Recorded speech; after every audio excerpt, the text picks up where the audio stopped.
आज के लेक्चर में हम एग्जाम्पल 1 का पार्ट ए और पार्ट बी डिस्कस करेंगे। तो चलें सबसे पहले पार्ट ए देखते हैं। हमें फाइंड करना है डेरिवेटिव बाय डेफिनेशन।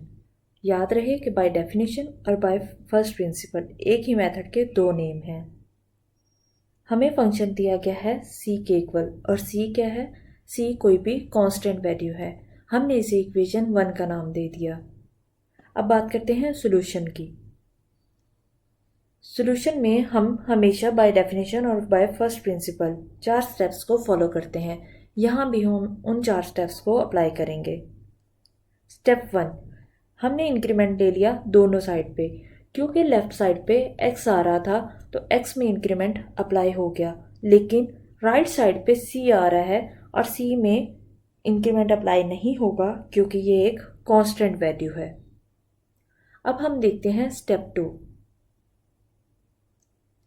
स्टेप 2 में हम इक्वेशन 2 में से इक्वेशन 1 को माइनस कर देंगे, यानी लेफ्ट साइड से लेफ्ट साइड माइनस हो जाएगी और राइट साइड से राइट साइड माइनस हो जाएगी। यहाँ पे देखें, c में से c माइनस होगा तो आंसर क्या मिलेगा? 0 के इक्वल। अब हम देखते हैं स्टेप नंबर 3। स्टेप 3 में हम दोनों साइड को डेल्टा x से डिवाइड कर देंगे। यहाँ पे देखें, 0 डिवाइड हो रहा है डेल्टा x से। अब जब 0 डिवाइड होता है डेल्टा x से तो आंसर 0 मिलता है, क्योंकि 0 किसी भी नंबर से डिवाइड हो तो आंसर 0 आ जाता है। अब देखते हैं स्टेप नंबर 4। स्टेप 4 में हम लिमिट अप्लाई करेंगे डेल्टा x अप्रोचेस टू 0।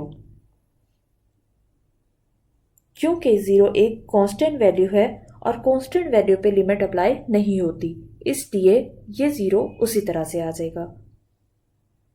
अब क्योंकि ये वैल्यू हमारे पास f डैश ऑफ x होती है तो ये हमारे पास f डैश ऑफ x आ गया और इसका आंसर 0 के इक्वल आया, इसलिए ये 0 आ गया। इसका मतलब हमने डेरिवेटिव फाइंड किया c का और हमारे पास c कांस्टेंट नंबर था तो उसका आंसर क्या आया? 0। इसका मतलब याद रहे कि हमेशा कांस्टेंट वैल्यू का आंसर डेरिवेटिव 0 आता है। अब हम चलते हैं पार्ट बी की तरफ। पार्ट बी में भी हमें by definition he derivative find करना है। इसमें भी सेम वही स्टेप्स होंगे, जस्ट वैल्यू चेंज होगी। अब हमारे पास फंक्शन दिया गया है x²। हमने इसे इक्वेशन 1 का नाम दे दिया। इसका सॉल्यूशन देखते हैं। हमने इंक्रीमेंट लेना है दोनों साइड पे, क्योंकि यहाँ पे दोनों साइड पे वेरिएबल वैल्यू आ रही है जो कि x है, इसलिए दोनों साइड पे इंक्रीमेंट अप्लाई हो जाएगा। यानी x की जगह हम x प्लस डेल्टा x लिख देंगे। इसका स्टेप 2 देखते हैं। स्टेप 2 में हम हमेशा इक्वेशन 2 में से इक्वेशन 1 को माइनस करते हैं, तो यहाँ पे हमने इक्वेशन 2 से इक्वेशन 1 को माइनस कर दिया। यहाँ पे देखें, x प्लस डेल्टा x का होल स्क्वायर आ रहा है और होल स्क्वायर का फॉर्मूला हम जानते हैं। होल स्क्वायर किसके इक्वल होता है? a plus b whole square equal होता है a square plus 2ab plus b square. और यहाँ पे a की जगह हमारे पास आ रहा है x और b की जगह आ रहा है डेल्टा x, तो a आ जाएगा x स्क्वायर प्लस 2, इसी तरह से a की जगह x आएगा, b की जगह डेल्टा x आएगा, प्लस b की जगह क्या आ जाएगा? डेल्टा x का होल स्क्वायर। अब ये वैल्यू आपके पास किसके इक्वल आ गई? इसके इक्वल आ गई। अब इसकी जगह हम ये वैल्यू लिख देंगे। तो इसकी जगह हमने ये वैल्यू लिख दी और ये वाला x² उसी तरह से यहाँ पे आ गया। यहाँ पे देखें कि x के साथ कोई साइन नहीं है। जब कोई साइन नहीं होता तो प्लस साइन होता है। अब यहाँ पे देखें, एक प्लस वैल्यू है x² की और एक माइनस वैल्यू है, तो ये दोनों कैंसिल हो जाएंगी।